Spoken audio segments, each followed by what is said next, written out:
things that we found is that, hey, maybe your doc seems a little bit more distant, maybe not as attentive as they used to be. A new survey found that nearly 2/3 of U.S. doctors feel burned out, depressed, or both. It's obviously directly affecting their relationship with patients. Here's the statistic that really hit home for me. Over 1 million Americans will lose their physician this year to suicide. And you know, if you think about it, an average doctor take care of 2,300 patients, and it's something people don't like to talk about.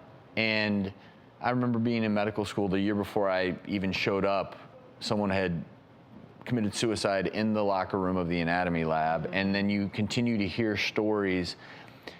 We don't like to talk about it because physicians are meant, I think people in society. My son's class, I know there was a suicide that he went out for a hike and didn't come back. You know, I was looking at this last night, and my daughter comes over, resident at UCLA in psychiatry and internal medicine. She's on internal medicine now.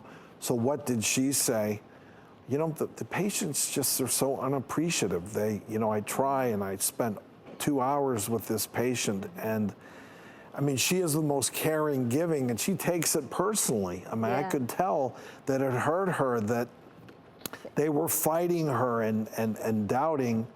I said, well, that's part of the process. You have to learn to deal with that. My son, I spoke to him yesterday, and he used the burnout word, and he's doing, and he's in his second year of 150 hours a week, and you know, life and death situations, and he put a lot of thought into choosing what he's going to do. We know that neurosurgery is a tough one, as tough it gets, but so much pressure. And as physicians, I think overall, a lot of us are detail-oriented, and we do want to do what's best for our patients. And so you don't just leave things at work. Like, you bring all of that emotional stuff home with you, and you're thinking about it all of the time. And then you're arguing with insurance companies because they're telling you what you should do and what you shouldn't do, and you just want what's best for your patient. But then the thing that people don't talk about is also the system burdens in place that prevent face-to-face contact. We've talked about this before, where if you look at the amount of time physicians are actually able to spend with patients, it's not that much.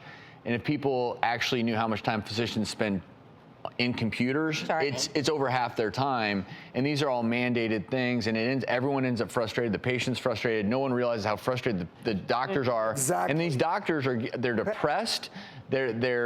And there's really nowhere to turn for a lot of physicians. And sometimes doctors are reluctant to seek help because they feel as though they will be judged by their colleagues. And people expect them to be strong and have all of the answers. But if you're a doctor out there and you're struggling, I would encourage you to talk to somebody and get help, because you went into medicine because you loved it and you wanted to help people. So, you know, keep that in mind and just take the proper steps. And I would also, I would say the one thing that is incredibly meaningful in any doctor's career is, if you've had a good patient experience, tell your doctor, because nowadays there are all these anonymous reviews online, and you would be amazed at how much it can rock a doctor to their core if 100%. there's some anonymous review online being incredibly critical. And it could be because maybe you didn't provide someone with a prescription that you felt was not in their best interest. And so it's really easy nowadays to criticize a doctor.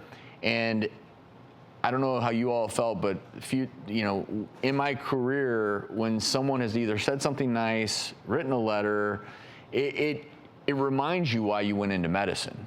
Yeah. And if you think about it, you go into medicine, and people may not believe this, but I would say the great majority of doctors go into medicine to help people. Yeah. And I think sometimes, there can become that disconnect, and then you ask yourself, okay, well, why did I get into this? And I think when you look at the suicide rate of physicians, we got to talk about it more.